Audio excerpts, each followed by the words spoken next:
Gaming. Gaming. Gaming. 2024 is almost over, man. It's over.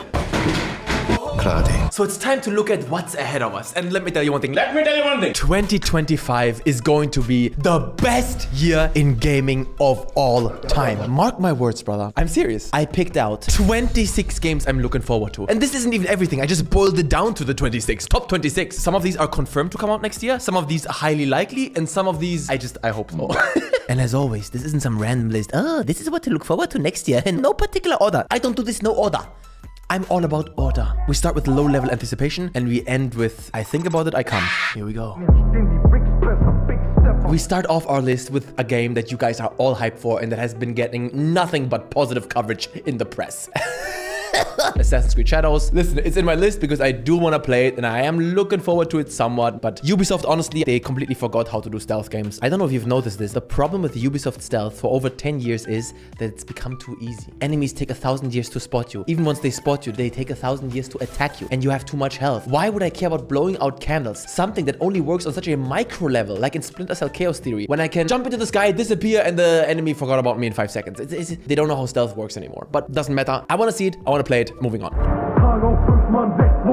Judas. We got a couple of nice looking trailers for this, and I even know somebody who was working on the UI of that game. The main reason why I'm excited is because I think the dude who makes it has a record of making interesting concepts, interesting settings. I want to see what he's got up his sleeve this time. So far, I'm not 100% sold yet, but I got my eye on you. I got my eye on you. Civilization 7. I am a huge Civilization fan. Oh, Ranton, do you like Civilization 6? Or do you like Civilization 5? Or 4? Hey, look at the Spast! Look at the Spast, everyone! There's only one real Civilization game. Civilization Revolution for Xbox 360. Anyone play that shit? I used to play Napoleon. I was very excited for a next Civ game, but once they showed what it looks like and what it is, my hype level unfortunately decreased substantially, let's say, yeah? Because they're going with a realistic art style again, which I think is a little bit uncreative, but I know that that's what people wanted after the comic one. And what I like even less is you switch civilizations. No. Now I'm Egyptians. Now I'm Sumerian. Now I'm the Huns. Everyone picks one civilization and you see that through till the end. And if the reasoning is, oh, we don't think the gameplay is varied enough with one civilization, then just make less civilizations and make them more unique. I don't know. We'll see. But I'm a little bit worried. Oh god, this one is a headache, ladies and gentlemen. It's on my list because some of the gameplay I saw looked interesting and intriguing to me. I think there is something there, but at this point, will this game come out good? I don't know. I don't know. Vampire the Masquerade Bloodlines 2. Wow, what a name, Mark. Just get this piece of shit out the door. I just want to see it already. Dude, I got hyped for this back when it was announced, bro, a million years ago. They switched studios a bunch of times. There is a core product here that could be very fun. I love this sort of Deus Ex, Dishonored type stealth. I even like Vampire. Anyone play Vampire? Vampire? Now we're entering next level hype territory. Hype is now increasing substanziell. No? This now... Oi. Boomer alert! Boomer alert! Commandos Origins. That's right. Commandos 3. That game. Ich hab das gefickt. Top-down. Characters. Heroes. Killing Nazis. Sign me up, brother. It's a scratch on my balls for my childhood. And I'm looking forward to it. It's gonna be a nice little thing to play. And that's it.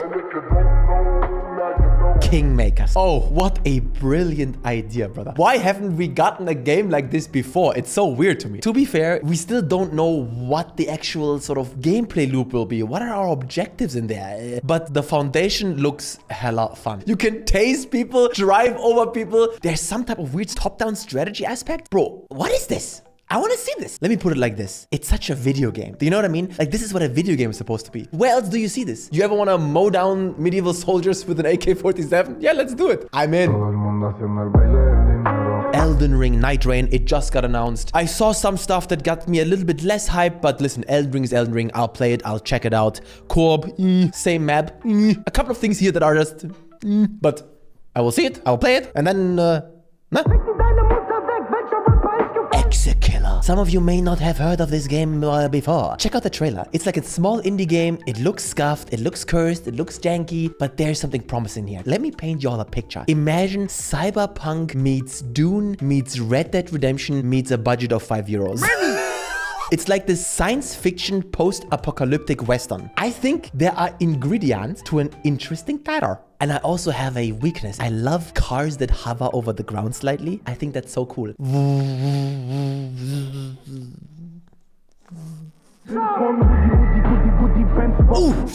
Oh, bro. Oh my god. I played the demo for this game half a year ago or something. I'm gonna tell you a secret now. Here. Nothing like sharing secrets and putting them on YouTube. I teared up a little bit when I played this. Not kidding.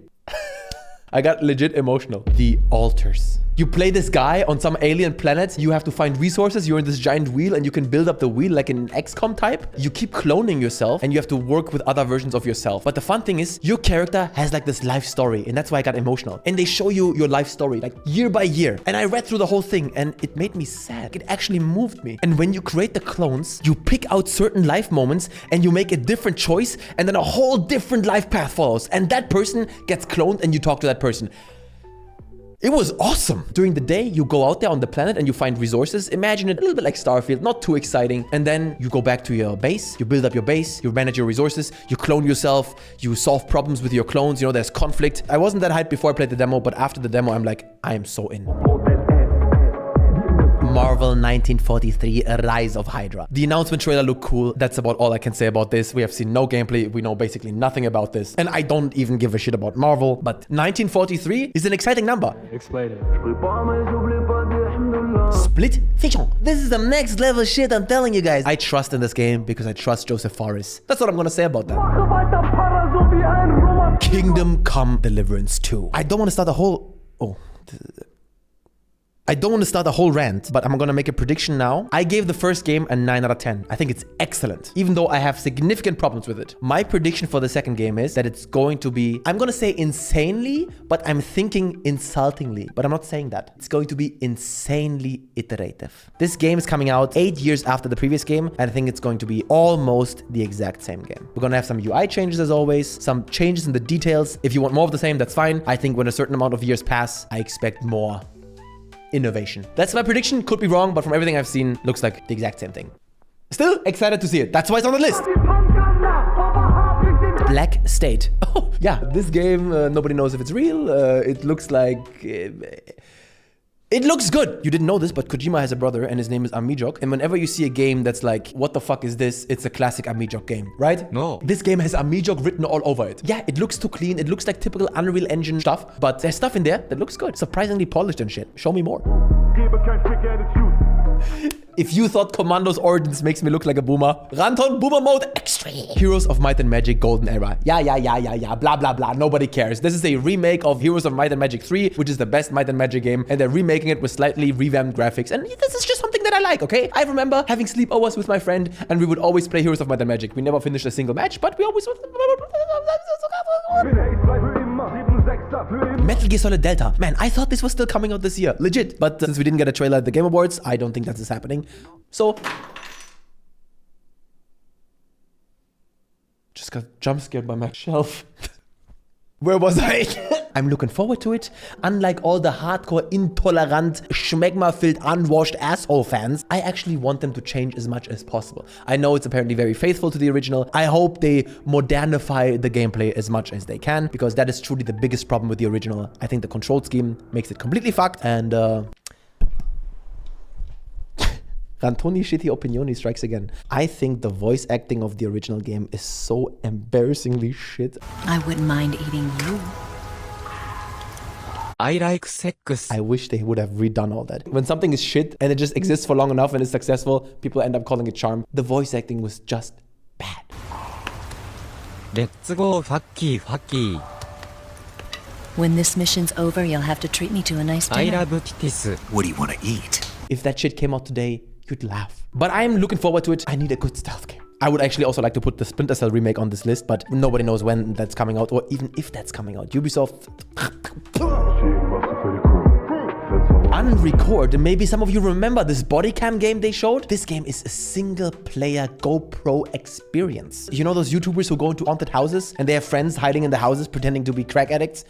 you get to play that. After playing the body cam game for a little bit, I'm actually shocked how well this control scheme works, you know? The gaming world figured out very long time ago that if you have a shooter, the crosshair needs to be centered in the middle of the screen. And these games are breaking that so fundamental rule, and it's working. At least for body cam, it plays well. It's different, but good different, yeah? So very excited. Okay, boys, top 10 time. Most anticipated games of next year. Doom, The Dark Ages. Nothing has to be said. Doom Eternal. If this game is only half as good as Doom Eternal, I will fucking wipe my schmeckma all over this fucking house. You got a shield? You got... Might be surprising to you that this is so high up on the list. I get it. But I have a weak spot for RPGs. And I like Skyrim. And also, some of you might not understand what I mean by hype. Hype for me doesn't mean that I think a game will be good. Hype for me literally just means I want to know what it is. I don't want to explain this now for 10 minutes, but that's why I don't get overhyped. When I'm super hyped for a game and it ends up being a 7 or 6 or 5 or 4, I'm not like, oh, it got ruined by hype for me. Nothing gets ruined by hype. The more I know what it is, the less hyped I am. Sometimes I'm super hyped for a game and I just played for half an hour and then I'm like, I know what it is now. I lost interest. Hype just means, what is it? What is it? Not saying it will be good. Not saying it won't be good. That game is avowed. When they said they're adding a third-person mode, now I'm in. UI looks a bit shit. Art style looks a bit shit. Everything looks a bit... I want to see what it is. I'm open to it. Oh, wouldn't be a rant on list without a strategy game. The new Command & Conquer. Oh, what? Oh, whoa. Rant on. What do you mean? There's a new Command & Conquer game coming out? Oh, wait, did you say it?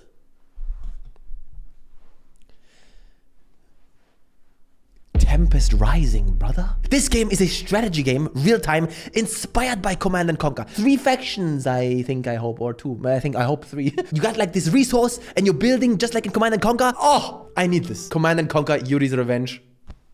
It's my life. Ghost of Yotei. Listen here and you listen good too. Ghost of Tsushima is a foundation. Plenty of good things about it. You see that? That's from the Ghost of Tsushima Collector's Edition packet. But Ghost of Tsushima had issues. If they take those issues and they iron those out, Ghost of Yotei, let this game be a little less formulaic, a little less Ubisoft checklist gaming, a little bit, eh? Come on. I love that it is not Ghost of Tsushima 2, but Ghost of Yotei. Because now they've opened up themselves to doing like Ghost of Berlin. We can have any type of ghost. Anything is possible. We got guns, which I'm like, oh, okay. But we got this thing, yeah, we got the... I feel this. And also, so obvious, we're gonna get a dog or a wolf companion. I'm in. Say it, Kojima, say it, brother. Say it, brother. I am horny. You got them right. Death Stranding 2. Oh, I could talk about this game for 10 hours now. I'm one of those that really enjoyed Death Stranding. Gave it a 9 out of 10. It's excelente. But at the same time, I do not think that this would work again. If Death Stranding 2 is just a package delivery game again, the novelty is gone, the interest is just, We need new stuff. Kojima is like a pacifist and he doesn't like violence and he always wants to give the non-violent option, which is fine, but the combat needs to be refined. Traversal needs to be, we need more options. We need a lot more. Whether that's vehicles, flying, whatever, combat, whatever, he needs to put a shipper on top. You know what I mean? If he does that, it's a recipe for success. The chances are this might not be coming out 2025, but I hope so. We don't know, but maybe end of 2025. A franchise near and dear to my heart. Gears of War E-Day. Every Xbox 360 boy loves Gears of War. Unpopular opinion here. I think the Gears of War franchise actually can't make a comeback. I know, it's weird. I've just put this game on my top 5 most hyped games. What made Gears of War so amazing and critically acclaimed back then, the first one, the second game especially, is... You grew up in a world where everything is normalized. We know what works. Back then, that wasn't the case. Cover shooters weren't like standard. Cover mechanics in many games were shit and cursed and didn't play well. Gears of War boiled it all down to one button. Jumping, cover, vault, everything on one button. You had basically no UI. The fast reloading. It was such a simple game, but it perfected it. That's why this franchise had trouble being still relevant in the modern day with Gears of War 4 and 5. Because what it did well back then is just not enough anymore. I don't know if Gears of War can ever be that relevant again. Best example, in Gears of War 5, they added like this weird skill tree for the robot. I think that was a horrible idea. Gears of War is a game where you need to be always in the game. Don't make the player waste time on menu screens. I wonder what they can come up with. They're going back to the roots. I think that's a great idea. It needs to play well. Go to the next level with the gore. I think that should be part of it. Yeah, I don't think every game needs gore. Gears of War does need it. I would love nothing more than this franchise to be reinvigorated. You come to my country, Sicily, and you disrespect the gabagool. Ti faccio un culo così, huh? I will put my Pinocchio in your culo. Yeah, Mafia the old country. Love a good Mafia game. It's been too fucking long, bro. Mafia 3 is, God, almost 10 years. Oh my God. Love Italy, love Mafia, and that's it. Hype. The last trailer they showed for this game, bro, if that was gameplay, no fucking way. No way, Jose. Fable. If it looks like this, sayonara. Fable 1, loved it. Fable 2, loved it. Fable 3, steck den Schmutz. We need Fable to come back. Come back strong. Fable is all about making choices. When you were good, you got the when you were bad, you got the horns. Choices give the player freedom. Also, if we can, if it's possible, can we please not separate the world into 1,000 different small areas again? Some people think that's part of like the Fable vibe. Why? No. Can we just have one continuous open world, please? You walk 5 meters. Oh, loading screen, next area. Oh God, why? One world, please. You know what it is. The Koreans do be hitting different. Crimson Desert. Look at the trailers and tell me you're not hyped. And if you're not hyped, then look in the mirror and tell me you're not retarded. This game is hitting all the right spots. It's still a big question mark, but that's why I'm hyped. The bigger the question mark, the bigger the hype. Number 1. Yeah. I'm not even gonna say it because you know it. It's not special. You know it. You know what it is. And I'm one of them. I don't care. I don't need this. Oh, if my opinion is like everyone else's, that means I'm not special and unique. Say this again, this will be your Arschloch. Yeah? Breit gefickt von meinen Swans. And with that being said, this video is proof that next year is gonna be peak fucking gaming. Oh, I'm so excited. Thank you all for watching. Anthony out. Trust.